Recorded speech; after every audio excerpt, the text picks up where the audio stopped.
Hi, my name is Tanner. I'm the technology concierge here at Courtesy Acura, and today we're going to go over how to input commands on the new 2019 RDX's True Touchpad Interface.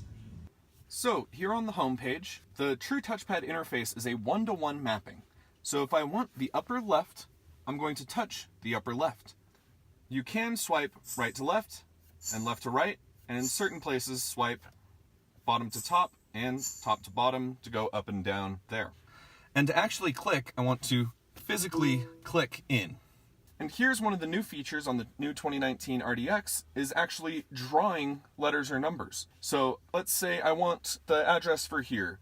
We are 75590. And you see how I'm writing it quickly, and I don't need to wait for it to talk. And then space is swipe left to right. Space. And let's say I messed up and I want to do a backspace. Swipe right to left. So I want space. Space. South Broadway. And do you see how it already comes up here? And it says click anywhere to get results. So actually just click, and here we go, South Broadway. So that's how you work the True Touchpad interface. Thank you for joining me today. If you have any questions, feel free to contact me here at Courtesy Acura.